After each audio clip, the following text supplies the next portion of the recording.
Assalamualaikum warahmatullahi wabarakatuh. Salam sehat untuk kita semua. Pada kesempatan kali ini, kami dari kelompok 1 kelas manajemen perubahan, dosen pengampu Ibu Dr. Nova Mardiana, SEMM, akan menyajikan materi kami mengenai pendekatan strategi atau approach to strategy. Adapun di sini anggota kelompok 1 yang pertama, ada Insyira Adela Safira dengan MPN 2011 011004, kemudian ada Yualam dengan MPM 20110110116. Yang ketiga ada Nuskobak dengan MPM 20110110026. Dan yang terakhir ada Muhammad Ilhan Akmal dengan MPM 20110110028. Adapun tujuan pembelajaran pada bab ini yang pertama, mendiskusikan asal-usul, perkembangan dan popularitas strategi organisasi. Kedua, memahami 3 tingkat pengambilan keputusan strategis dalam organisasi. Dan yang ketiga ada memahami daftar alat perencanaan strategi utama. Yang pertama, kita akan mempelajari mengenai memahami strategi, asal-usul, definisi, dan pendekatan.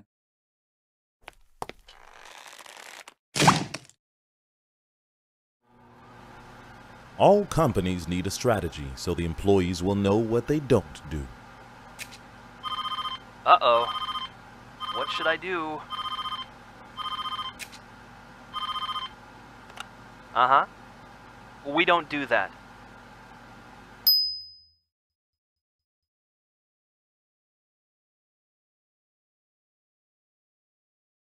Yang pertama ada asal-usul strategi. Braker tahun 1980 mengklaim bahwa kata strategi berasal dari bahasa Yunani, yaitu stratego, yang berarti merencanakan penghancuran musuh seseorang melalui penggunaan sumber daya yang efektif. Bahkan hingga saat ini, konsep strategi sebagai perang ini masih sangat berpengaruh. Terbukti dengan terus populernya buku abad ke-19 karya Karl von Clausewitz on War menurut Wiesel 2012. Selanjutnya ada naik turunnya perencanaan jangka panjang. Perencanaan jangka panjang adalah mekanisme untuk merencanakan tren dan merencanakan tindakan yang diperlukan untuk mencapai target pertumbuhan yang teridentifikasi, yang semuanya sangat bias terhadap target keuangan. Namun, proses ini terbukti tidak mampu meramalkan permintaan masa depan secara akurat, dan masalah kesenjangan antara tingkat permintaan yang diharapkan dan permintaan aktual tetap ada. Selanjutnya, mendefinisikan strategi. Strategi penetrasi pasar yang bertujuan untuk memungkinkan mereka mengambil pangsa pasar yang lebih besar. Namun, melihat kuadran keempat, di mana perusahaan ingin menjual produk baru ke pasar baru, maka diperlukan strategi diversifikasi.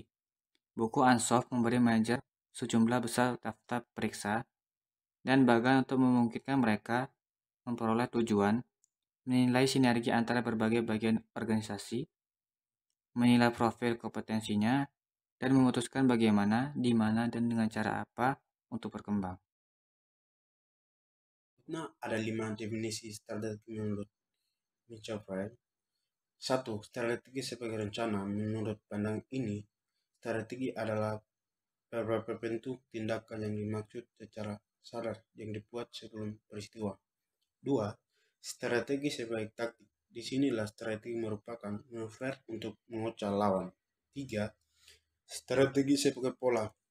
Disinilah kita mengamati setelah peristiwa bahwa suatu organisasi telah bertindak secara konsisten dari waktu ke waktu, yaitu apakah secara sadar atau tidak organisasi tersebut menunjukkan pola perilaku yang konsisten. 4. Strategi sebagai posisi. Dari perspektif ini, strategi adalah tentang memposisikan organisasi untuk mencapai atau mempertahankan keunggulan kompetitif yang berkelanjutan. 5. Strategi sebagai perspektif. Dimensi ini melihat strategi sebagai konsep yang agak abstrak yang terutama di benak orang. bagi anggota suatu organisasi, detail sebenarnya dari strateginya dengan demikian tidak relevan. Definisi menurut Johnson et al. 2011-21 pandangan strategi perlu dilihat melalui 4 lensa sebagai berikut. 1. Strategi sebagai desain. Mengambil pandangan bahwa pengembangan strategi dapat dirancang secara abstrak seperti seorang arsitek dapat merancang sebuah bangunan menggunakan benang, penggaris, dan kertas. 2. Strategi sebagai pengalaman. Lensa pengalaman mengakui bahwa strategi masa depan suatu organisasi seringkali sangat pengaruh oleh pengalaman para manajernya. 3. Strategi sebagai variasi. Tak satu pun dari lensa di atas kemungkinan akan mengubah ide-ide baru yang radikal dalam strategi. Terakhir, strategi sebagai wacana mereka menghabiskan sebagian besar waktu untuk berbicara, membujuk, dan bernegosiasi.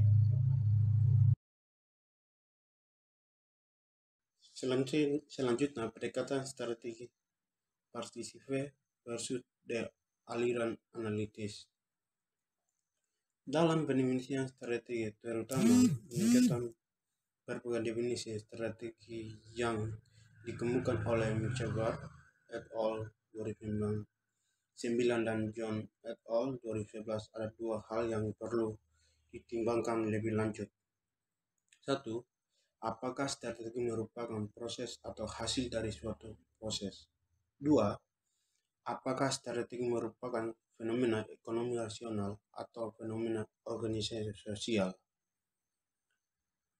Mengambil dua pertanyaan ini bersama-sama dapat dilihat bahwa ada dua aliran ide yang paralel, bersaing, dan sampai batas tertentu saling berinteraksi. Yang pertama, aliran partisipatif melihat strategi sebagai proses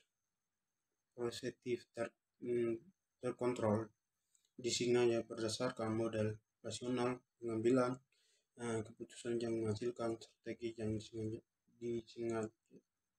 lengkap. Ansub 1965, Organic 1974,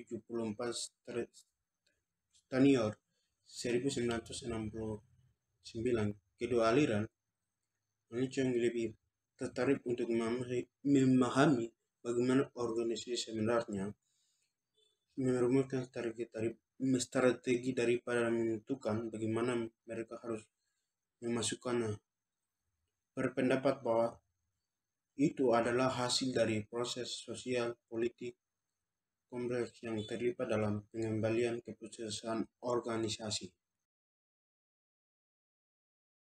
Namun, untuk saat ini, poin kecil yang perlu diperhatikan adalah bahwa tiga aliran yang bentuk aliran partisipatif. Pertama, para pemeriksa berangkat dengan sengaja untuk memenuhi kebutuhan industri dan perdagangan dan memberikan mereka cetak biru untuk permusuhan implementasi strategi. Kedua,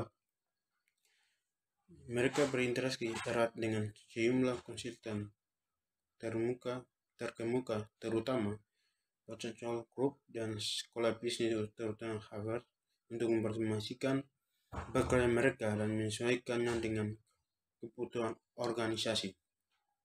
3. Terakhir, karena kegiatan kelompok dalam analisis rangkap, tiga ini pada dasarnya terlibat dalam aktivitas bisnis. Strategi penjualan sebagai produk, mereka dapat berinvestasi dalam promosikan dan mengembangkan produk mereka dengan cara yang tidak dilakukan oleh orang lain. Menerapkan strategi.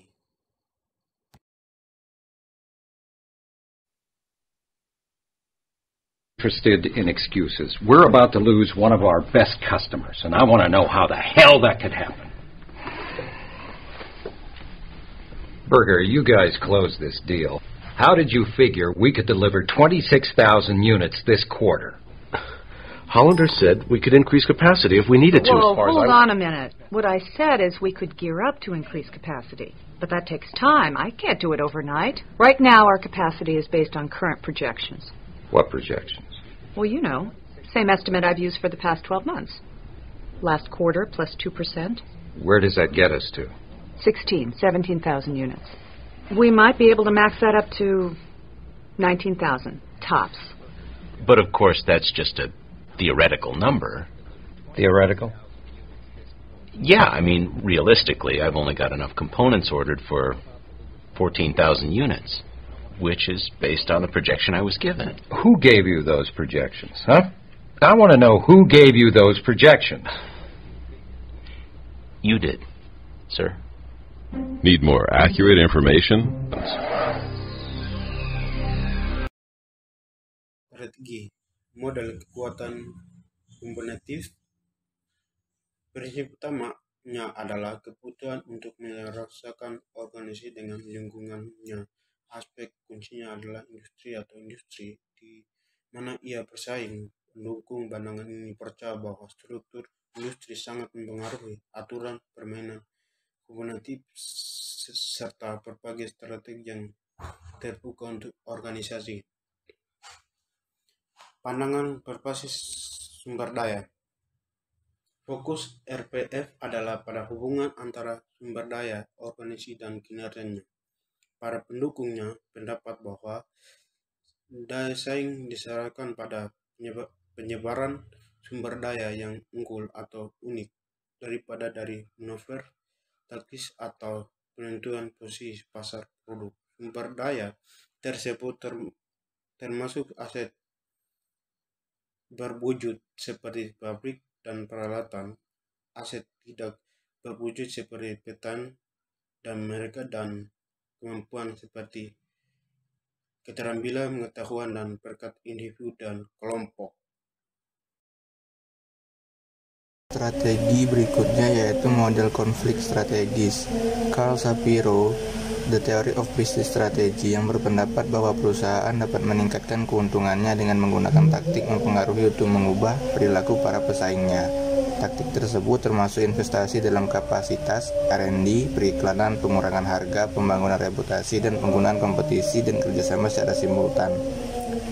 Strategi as practice. Ini adalah model strategi terbaru yang muncul. Atribut utamanya ada dua. Pertama, ini berkonsentrasi pada praktik dan aktivitas tingkat mikro yang dilakukan organisasi sehari-hari untuk mengembangkan dan menerapkan strategi. Kedua, perusahaan untuk menempatkan manajer kembali ke dalam gambaran strategi dengan memeriksa interaksi antara alat perencanaan strategi dan mereka yang menggunakannya, maka strategi sebagai praktik. Alat perencanaan strategi. Yang pertama, model PIMS atau Profit Impact on Marketing Strategy. PIMS beroperasi sebagai bentuk klub bisnis. Ini mengumpulkan data keuangan strategis, kompetitif, dan latar belakang pada masing-masing anggotanya. Setiap bisnis diprofilkan dalam 500 variabel termasuk pendapatan, data neraca, kualitas, dan harga relatif terhadap pesaing, produk baru, pangsa pasar, saluran distribusi, dan taktik kompetitif. Kedua, pendekatan skenario atau membangun visi. Salah satu fungsi utama dari pendekatan tipe skenario adalah bahwa mereka memungkinkan organisasi untuk mempertanyakan dasar-dasar keberadaan mereka, untuk memeriksa kegunaan nilai-nilai dan norma-norma mereka. Ketiga, metrik pangsa pertumbuhan atau Boston Consulting Group (BCG). Dibagi menjadi 4, yaitu bintang adalah unit bisnis industri atau produk dengan pertumbuhan tinggi dan pangsa pasar tinggi. Strategi terbaik untuk para bintang biasanya adalah melakukan investasi yang diperlukan untuk mempertahankan atau meningkatkan posisi kompetitif mereka. Sapi perah didefinisikan sebagai mantan bintang yang tingkat pertumbuhan pasarnya menurun. Bisnis ini kaya akan uang, oleh karena itu strategi yang tepat untuk bisnis semacam itu adalah memerah mereka untuk mengembangkan portofolio organisasi lainnya. Anjing adalah bisnis yang memiliki pangsa pasar rendah dan beroperasi di pasar dengan potensi pertumbuhan rendah. Oleh karena itu, secara umum strategi terbaik untuk anjing adalah menjualnya. Tanda tanya seperti yang kadang-kadang diberi label dianggap memiliki tingkat pertumbuhan yang tinggi dan pangsa pasar yang rendah. Mereka dinamakan demikian karena seringkali strategi yang tepat untuk diadopsi tidak jelas. Strategi pengambilan keputusan strategis ada 3. pertama, tingkat perusahaan. Pada tingkat ini menyangkut arah, komposisi, dan koordinasi berbagai bisnis dan aktivitas yang terdiri dari organisasi besar dan beragam. Tingkat bisnis berkaitan dengan operasi dan arah masing-masing bisnis individu dalam kelompok perusahaan. Tingkat fungsional atau operasional menyangkut fungsi dan proses bisnis individu seperti keuangan, pemasaran, manufaktur, teknologi, dan sumber daya manusia. Organisasi Miles and Snow dalam upaya untuk memahami mengapa organisasi memiliki strategi yang berbeda, berpendapat bahwa organisasi dapat diklasifikasikan sebagai tipe strategis berdasarkan tingkat di mana suatu organisasi mengubah produk atau pasarnya. Miles and Snow mengidentifikasi ada 4 tipe strategi. Klasifikasi mereka telah terbukti sangat berpengaruh untuk memahami organisasi dan strategi.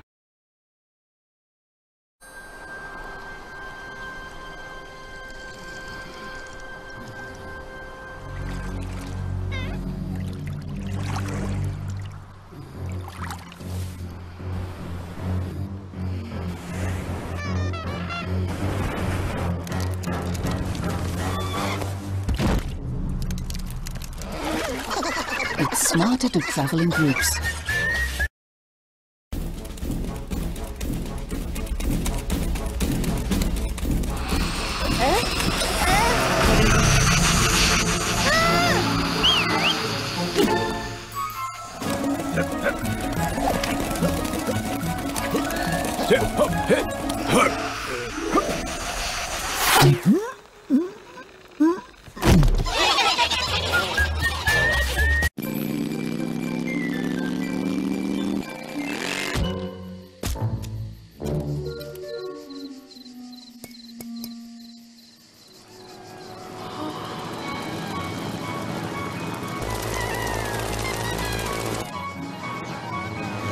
It's smarter to travel in groups.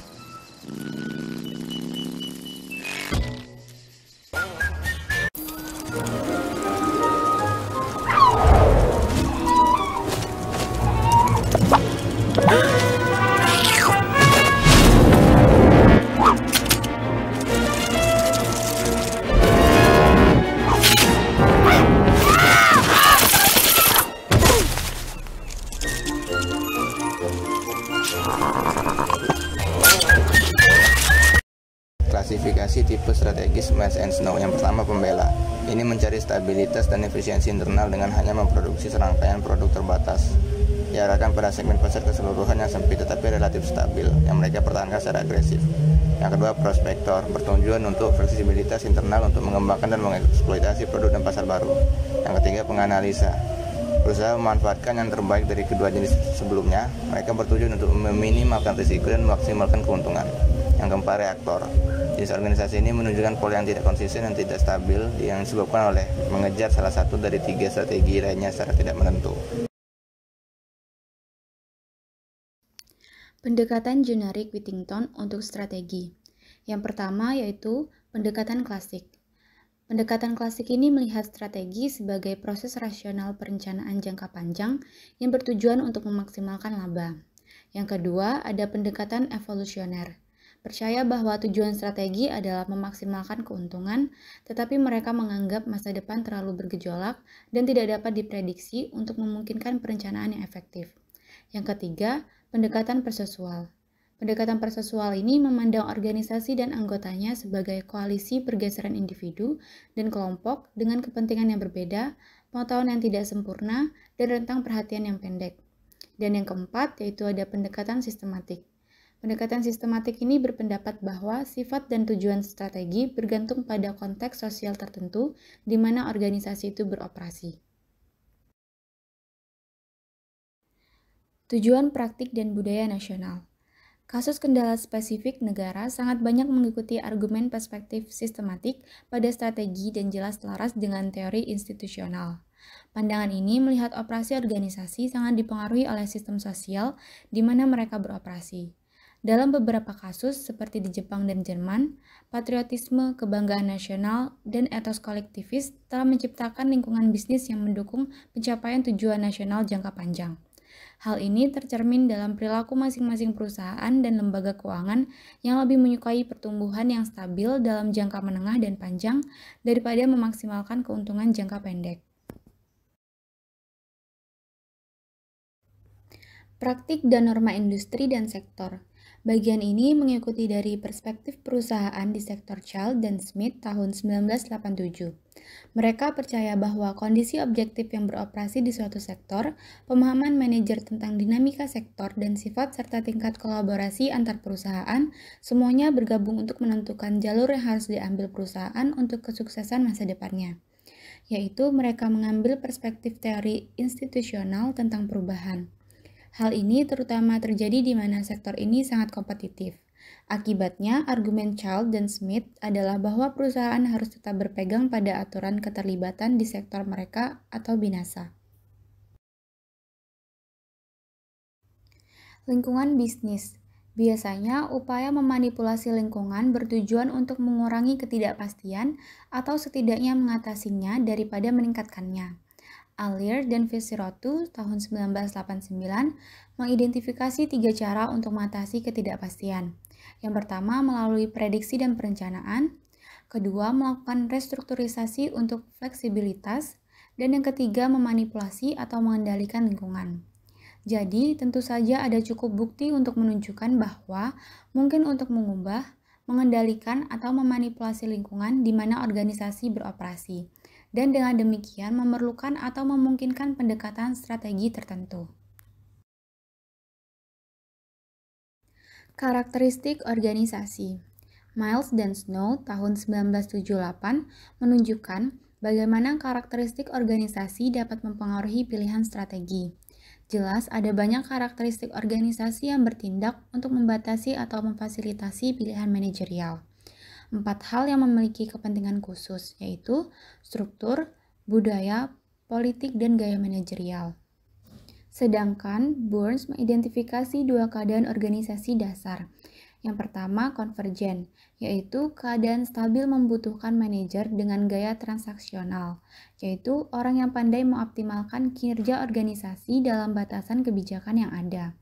Yang kedua, yaitu divergen, di mana prediktabilitas tidak membutuhkan manajer dengan gaya transformasional, mereka yang menentang status quo dan menciptakan visi baru. Kesimpulan, dalam buku ini berpendapat bahwa pendekatan strategi yang diadopsi organisasi dapat menjadi hasil dari pilihan dan preferensi manajerial. Namun, pilihan dalam hal ini seperti kebanyakan orang lain yaitu dibatasi. Kendala utama yang diidentifikasi adalah sosial, sektoral, lingkungan, dan organisasi. Sementara di muka itu tampaknya memaksakan pembatasan pada tingkat kebebasan yang dimiliki manajer sehubungan dengan pilihan strategi. Juga dikatakan bahwa manajer dapat mempengaruhi atau memanipulasi kendala yang mereka hadapi untuk menciptakan organisasi pilihan mereka sendiri. Jadi, manajer dalam organisasi yang menghadapi lingkungan yang dinamis dan tidak dapat diprediksi dapat berusaha untuk mengubah pasar dan atau produk, mempengaruhi perilaku pesaing atau mengubah persepsi pelanggan untuk mengurangi ketidakpastian dan meningkatkan prediktabilitas. Dengan demikian, sebuah organisasi masih dapat berfungsi secara efisien di ujung yang lebih mekanistik dari spektrum mekanistik organik, jika itu adalah jenis struktur yang disukai oleh para manajernya. Demikianlah materi dari kelompok kami. Bagi teman-teman yang memiliki pertanyaan, dapat ditulis di kolom komentar. Atas perhatiannya kami ucapkan terima kasih dan mohon maaf bila ada kekurangan dari kelompok kami. Saya akhiri. Wassalamualaikum warahmatullahi wabarakatuh.